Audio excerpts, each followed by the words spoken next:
Now it's my great pleasure to introduce Birgit Heintz. Birgit Heintz is a psychotherapist in her own practice. She is a training analyst and supervisor at the Jung Institut in Zurich.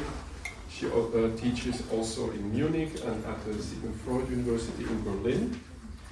Since 1995, she has been conducting courses in equine-assisted psychotherapy. So equine, by the way, means horses. Together with a colleague, she founded a therapy, teaching, and research institute for equine-assisted psychotherapy. And we're very much looking forward to your presentation on 30 years of equine-assisted practice in analytical psychotherapy, particularly regarding therapeutic processes and archetypal dimensions. Thank you. Welcome to all of you. I try to speak not more than 35 minutes, then I have a little film about 2 minutes, which it seems to be a nice bridge to the presentation of Bruce Williams, which is, feel sorry about it, upstairs. But maybe we can finish here a little bit earlier and they start a little bit later so we can move on. So, in white horses were first domesticated more than 6,000 years ago. Humans began to form a historically unique bond with these animals. They had to pull plows, carts, and sleighs, and carried soldiers through battles and wars. Horses were ubiquitous in agriculture until the 20th century. Without the horse, the cultural development of humankind would be unthinkable. Today, horses are sports and leisure partners, and riding is represented in various disciplines at the Olympics. Since the 1990s, horses have also become increasingly important in psychotherapy as therapy partners. In this context, the horse plays a particularly significant role engaging with humans in a profound way. Its symbolic connection to the mother archetype, as described by C.G. Jung, is evident in both senses of the word. In pre-Christian matriarchal religions, horses were sacred animals dedicated to the moon. Early earth and mother goddesses, such as the Greek Demeter and the Celtic Epona, were initially worshipped in the form of a mare and later depicted as horsewoman, sometimes accompanied by foals. In the Chinese I Ching, the mare is associated with the primary symbol kun, meaning the receiving, which represents nature, the earth, the feminine, and the nocturnal. Chiron belongs to the period of transition between matriarchal and patriarchal cultural epochs. Part horse, part human, and part god, as well as a therapist, Chiron is a healer in the form of a horse with healing powers. Considered the teacher of Asclepius, the god of healing and medicine, he embodies the archetype of the wounded healer. As a mediator, he connects suffering and recovery, illness and healing, representing the integration of these apparent opposites as a continuum of possible individual states. In many fairy tales and legends, the horse appears as a central helper and soul guide. These stories often deal with developmental processes in which the protagonist's individuality is advanced with the help of the horse. In most cases, the horse acts as a guiding energy, a mysterious driving force behind the events. Horses know what to do and where to go. They guide and carry fairy tale heroes to new inner and outer places. These archetypal images reflect a deep understanding of horses' ability to empathize with humans, challenge them positively, promote development, and have a potentially healing effect. In child therapy too, a horse can represent new and often groundbreaking inner forces. I would now like to share one of my very earliest experiences of horse-assisted child therapy during my training here in Zurich. It took place 30 years ago at the start of my scientific research into integrating horses into psychotherapy for my diploma thesis, and it was sponsored also by the Susenbach Foundation at the time. Milena was a 5-year-old girl whose physical and psychological development had been delayed by various early traumas. During the first session, she produced her initial drawing and said, "There is a woman standing next to the house. She lives there. She is a kind woman. She has no children or husband. She has a dog and gives it a nice bone every day." The drawing already shows a positive transfer onto the therapist and therapy. The child clearly expects a sufficiently nurturing, kind woman who, unlike her own mother, is all hers. The rectangular orange-red trunk of the tree and the bright red dog, which is painted with great force in Milena's otherwise very thinly drawn house walls, are striking features. This red door is located right in the center of the lower edge of the picture. I wondered about the injuries in the trunk of her life tree and in the center of her body house and body. The mother reported that her daughter had to lie immobilized in a plaster cast for 6 months during her first year of life due to congenital hip dysplasia. During this time, she underwent various risky surgical procedures on her hips. The mother vividly described how she was never really able to physically feel, hold, or comfort Milena during this time, as she was always holding this whole plaster package in her arms. By the time she started therapy, Milena had become a problem child with numerous other issues and impairments. She had speech development disorders, squinted, and appeared flighty in her movements. Her kindergarten teachers were worried by her lack of self-confidence and her anxiety. She had become an overprotected child with many problems, largely identifying with her parents' fears. On the way to the initial consultation, her mother held her daughter in the stairwell outside my praxis, holding her up too much too high, so that she wouldn't fall. "Mommy, our house, a flower, the sun, and the sky." And Mommy sees a butterfly. There's a bunch of crows around it. This was Milena's commentary on the drawing she brought to the next session. The butterfly is surrounded by a black cross, representing a depressing atmosphere of worry, being forced into immobility and prevented from flying, symbolizes the theme of being infected by the parents' fear and anxiety extremely impressively. It seemed to me that the relationship dynamics in this family revolved around letting go, allowing separation and autonomy, and permitting aggressive feelings. Around the 15th therapy session, Milena started playing with the puppet figures, developing and expanding the game over the next year. She naturally assigned the roles herself and determined the plot. The little horse, Milena, meets the princess, therapist, me, on a walk and invites her home. On the way, the little horse asks the princess if she knows who his mother is. The princess said no, and Milena would always grin with great anticipation at this point, waiting for the little horse to say, the witch. The princess, me, the therapist, was now supposed to be very, very afraid.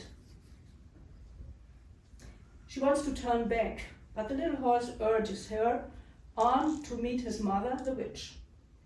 Besides, she said, she is a kind witch.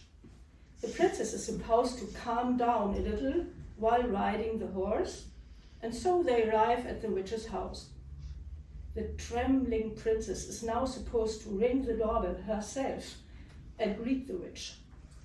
In response to the princess's hesitation, the little horse offers lots of encouragement and reassurance that nothing bad will happen, and she finally overcomes her fear. The little horse then asks the princess to visit his two best friends, the big bear and the little bear, two soft toys. The princess is even more afraid at this point, and the more I acted out her fear, the louder Milena laughs and cheers with delight. Again, the little horse lovingly and generously helped me to overcome my fear, as the princess, although sometimes he was more annoying, empathic, and impatient than helpful. What happened here? The little horse in Milena's play is the central symbol that carries the entire process. It embodies the counterforce necessary to change the atmosphere of fear. It is also the driving force behind the entire event. Milena instills fear in me, the princess. However, she herself, the little horse, also helps me, the princess, to become more courageous and assertive. This new possibility becomes an intrapsychic model, a new integrable relationship and self-experience. During the 22nd therapy session, the little horse caused chaos in the doll's house, representing the family in my therapy room. She says, it races through the rooms and leaves big, deep footprints everywhere. The little sister pulls her big brother's hair and jumps happily from the wardrobe onto the sofa, disturbing her parents' afternoon nap. A few days later, the real parents reported that her problem child was now successfully standing up to her two brothers in a very tangible and self-assertive manner. She also sometimes resisted her parents' wishes and commands, which they humorously referred as therapy working. Her aggressive impulses became more noticeable, and her courage, strength, and self-confidence were tested through play with a little horse. Initially, she delegated her weak and needy parts to the therapist, who was supposed to help her overcome them. When this young patient, after a year and a half, was given the opportunity to continue her therapy with a real horse, she was overjoyed and blossomed.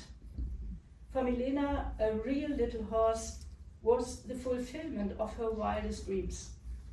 I hoped that she would be able to experience the feeling of being carried again, something she had largely been deprived of during her months in the children's hospital, through the rocking motion of the horse's gait. Milena approached Gondola, a half-bred mare, cautiously yet determinedly. She was also slightly taller. She was only slightly taller than one of the horse's front legs. From a respectful distance, she gently placed her small hand on the horse's nose. The princess inside her had long since lost her fear of stroking bears. As she touched the horse, she came into contact with her own courageous, powerful, and strong side. She seemed full of confidence and completely unsuspecting around the large horse. With the help of a sturdy wooden box, she was able to groom the horse all over. feeling the horse's soft coat, sensing its warmth, and watching its ears move, she wasn't afraid in the slightest. From the very first lesson, she had wanted to ride Donula too. When she sat on the horse, Milena looked as if she was happy to have finally arrived. She seemed happy, relaxed, and completely at ease. After a few minutes, she was able to pat Donula on the neck and rump, release her grip, and simply surrender to the horse. It seemed to me that Milena had resolutely embarked on a gentle conquest during her first riding therapy lesson.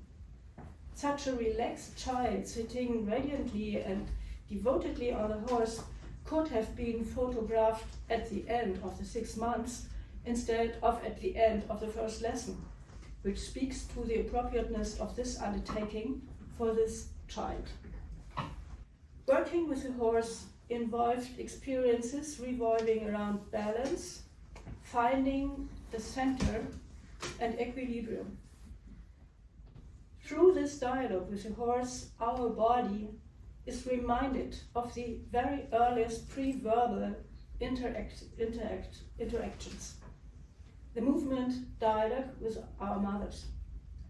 This has a formative influence on our embodied physical and emotional resonance, as well as our implicit knowledge of relationships in addition to motor skills. After just a few hours with Donula, the 6-year-old mare, Milena was already leading the large horse and holding the reins securely in her hands. She decided where to go and which direction to take. She had taken the initiative. Milena had found confidence in herself and in the world and had arrived. Lying on the horse, she could completely relax, surrender to the mare's calm breathing and heartbeat, and close her eyes. Her drawing shows how her body image and attitude to life had changed. A crying son and a laughing son. My little brother is sleeping in the house because it is afternoon. Downstairs is the kitchen with a stove and kettle. The stairs lead up to my room where my bed is. I, second from left, am wearing my best dress.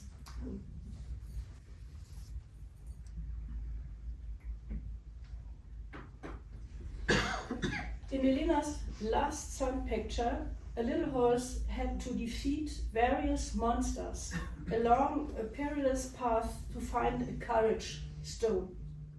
With this stone, the horse was able to bring the enchanted princess back to life. Milena said of this princess that she knows everything there is to know about the world. On this symbolic level, the themes that Milena depicted were petrification and redemption from petrification, stagnation and immobility. This was her life story, which began with the trauma of being confined to a plaster corset and the story of her liberation. She was able to attend a regular school, take part in ski races, and ran up the stairs to my practice by her own. Above all, it was this course of therapy that over the following 30 years and to this day prompted me to repeatedly involve horses in therapies where the possibilities in a conventional practice setting seemed too limited.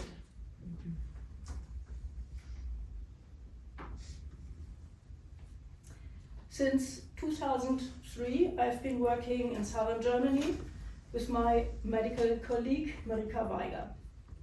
Over time, she's sitting here, over time we have developed a place where psychotherapeutic practice, further training, supervision and research come together.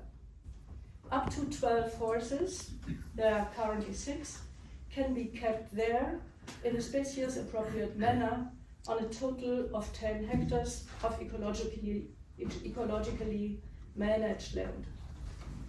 Over the past 6 years, we have conducted 2 studies involving a total of 29 patients on horse-assisted psychotherapy, the most recent of which 2021 up 2024 was conducted in collaboration with the Sigmund Freud PrivatUniversität in Linz. 13 patients and 9 therapists participated in this prospective in the last study. The sessions with the horses were video documented using body cams, and after every 4 hours, the recordings were sent to us.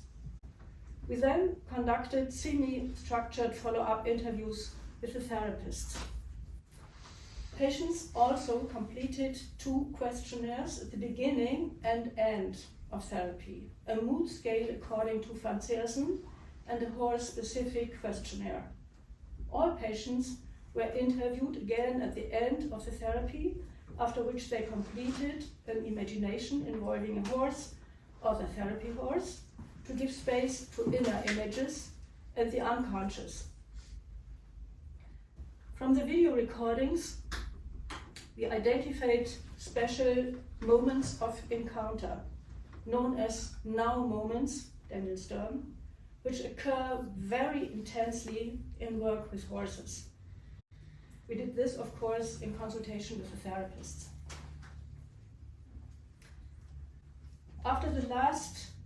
Over the last year and a half, we have evaluated the videos, scenes of the videos, with a deep hermeneutic interpretation group.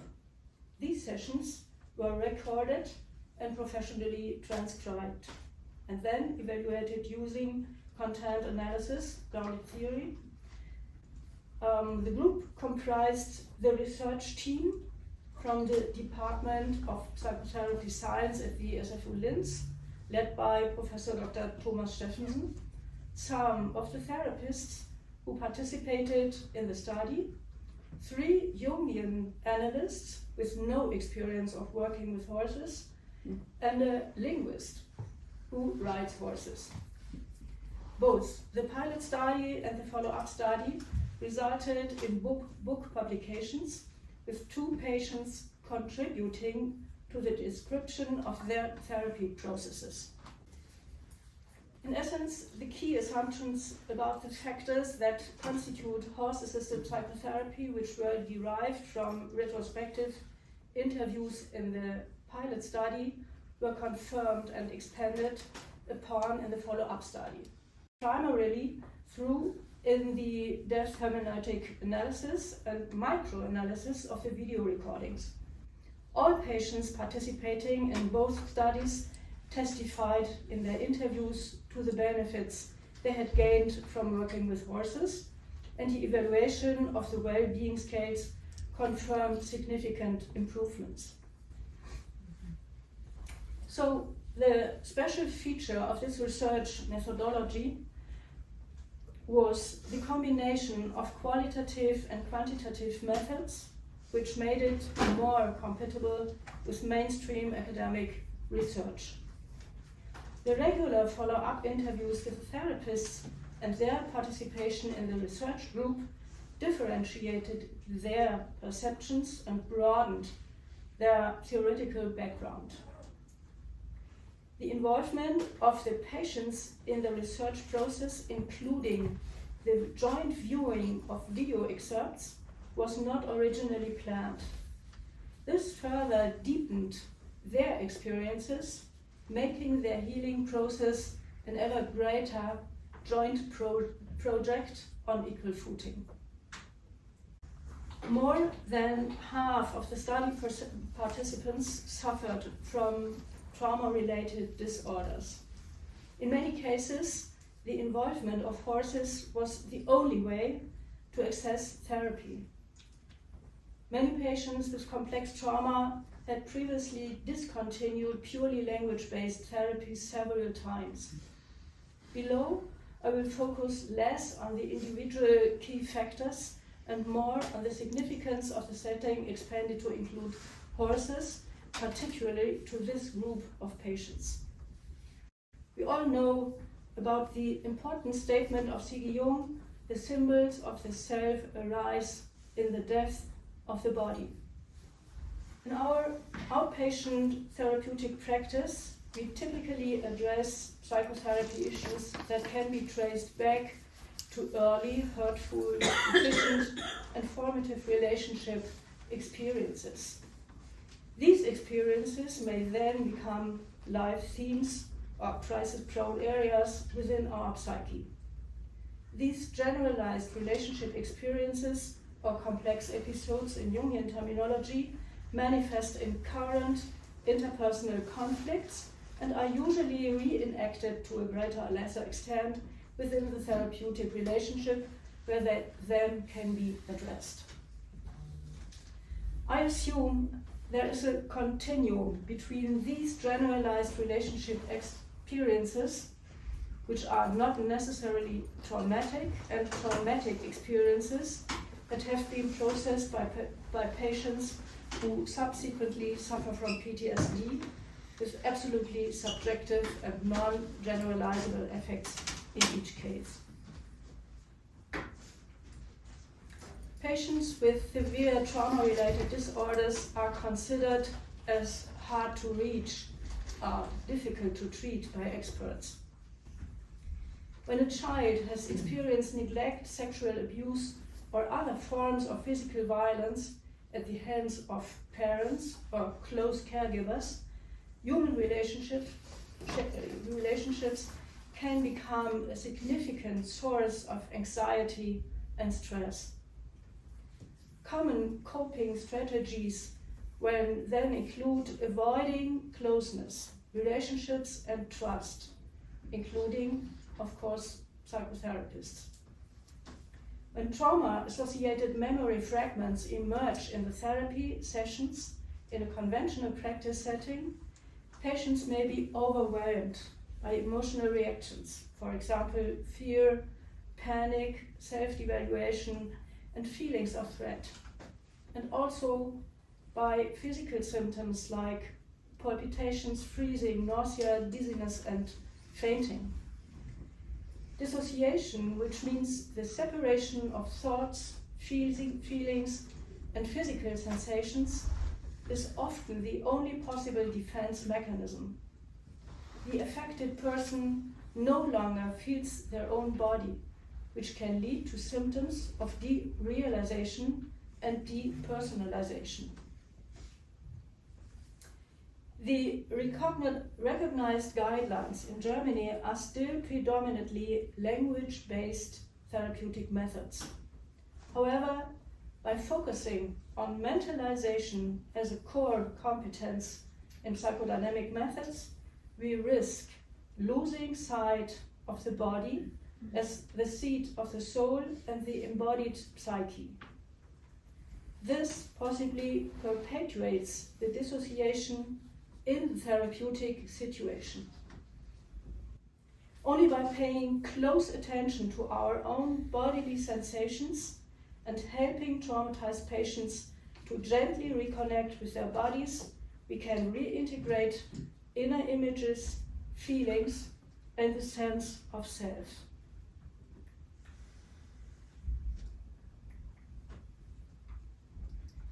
Embodiment concepts relate to the knowledge of embodiment. For example, the embedding of psychological processes in the body.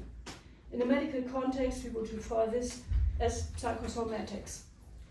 This includes posture, expression, muscle tone, type of movement, and facial expressions, as well as the entire physical form. Interaction and communication with horses is largely non-verbal and inevitably involves body language. With all patients, not just those with PTSD, complex issues quickly emerge to take shape in body language interactions with horses in this special therapeutic space. In a 2020 article on intercorporeality in psychodynamic psychotherapy, Broschmann and Thomas Fuchs describe, from this perspective, the unconscious is no longer found only in the patient's inner psychological space, but also in the therapeutic interaction process in which both partners participate with their previous physical experiences, jointly creating meanings. Body memory forms a structure for the sedimentation of past relationship experiences which manifest in the present as physical transference and countertransference processes. We see these forms of expression on the horizontal unconscious, as Thomas Fuchs says, much more clearly in embodied interactions with a horse than in two chairs in seated practice or with a patient who is lying completely immobilized on the couch. The stressful emotionally and physical reactions of patients with complex trauma, as described above, impair posture, breathing, freedom of movement, and even heart rate. Hyperarousal and the inability to regulate emotions can often only be escaped through dissociation. Experiences unburden non-sexualized touch and closeness with horses can influence physiological parameters such as cortisol and oxytocin levels, as well as breathing and heart rate, proven by studies. This makes it easier for these patients to regulate their emotions.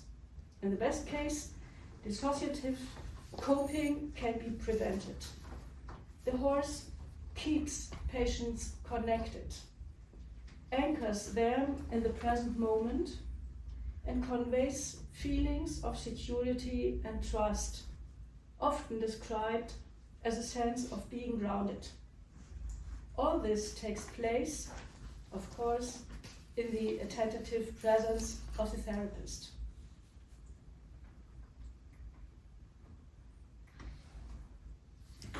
It is therefore a matter of providing physically and emotionally anchored corrective experiences based on embodied intersubjectivity in this special therapeutic space involving the horse. This enables a reconnection with one's own body. Representation systems of generalized, possibly traumatic relationship experiences formed at an early age can be transformed, overwritten, and updated in this way. The concepts of psychotherapeutic intersubjectivity, coming from Daniel Stern and others, embodiment and intercorporeality, coming from Thomas Fuchs and studies Jahre and other people in Switzerland, can provide a theoretical basis for equine-assisted psychotherapy.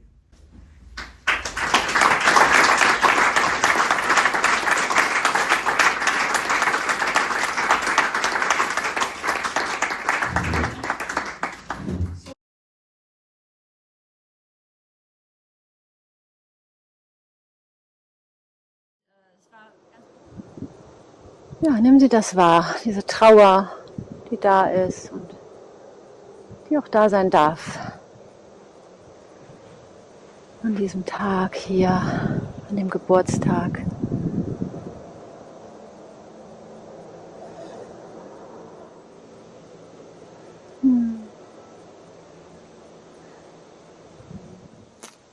Und Sie fühlen sich auch so ein Stück im Stich gelassen von ihm? Ja, irgendwie schon. Weil? Ja, und weil er einfach weggegangen ist. Mhm. Das ist irgendwie nicht wichtig. Ist einfach weggegangen, ja. Ich konnte mich nicht mal verabschieden. Ja. Ich konnte nicht mal Tschüss sagen. Ja. Nur einfach weg. Mhm. Ja, weg war er. Weg war er, ne?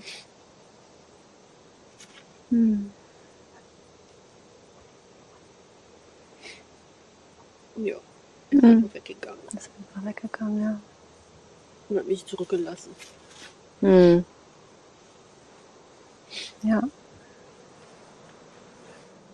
Ganz schön versucht, das du. Chefin.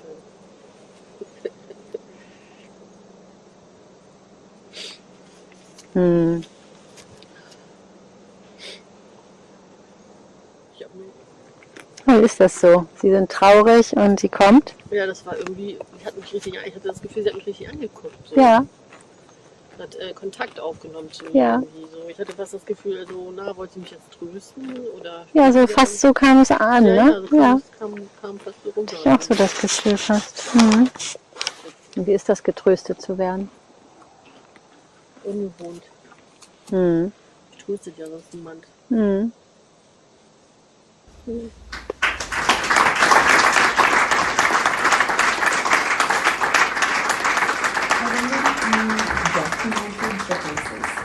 Which horses, which people, if there was change in the horse, because they too are part of the study, are participants, and I wondered how or if you included them. They are key participants in the study. Yes, yeah. Did you document them in any way? Which horse with Yes, which of course, people? of course. Yeah. Can you speak to what you were looking at? Did you see change in the horse over time with people? So we worked with 9 therapists and 13 patients, and how it was quite different. Some of the colleagues worked with 1 or 2 horses. This colleague had a whole group of horses, of 7 horses, and the mare coming to this patient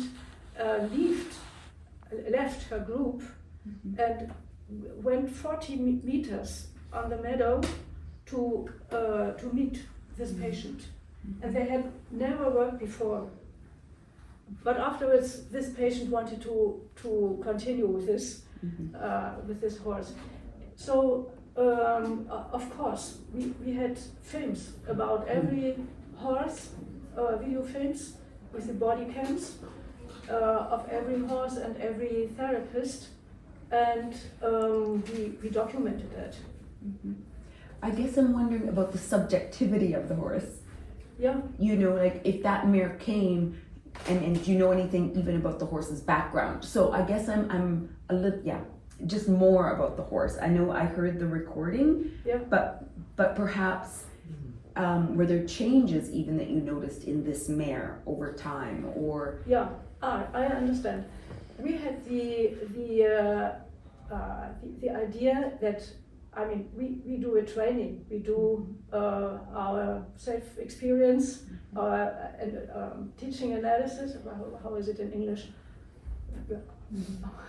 And we have supervision, and we had the opinion that also the horses develop themselves as co-therapists. This mare in the video did never join a therapy lesson before.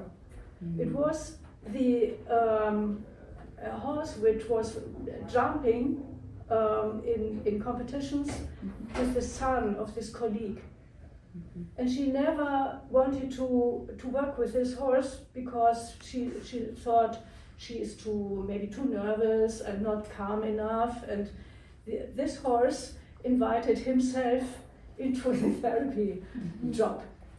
And this horse was very, very amazing, because she was getting much more finer and sensitive, and the reactions of this horse were sometimes that we couldn't breathe.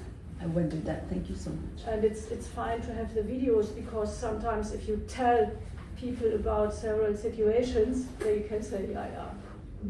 But if you can prove it with the video, and also keep these, what we told now moments in the definition of Daniel Stern, they were not away after happening, but we could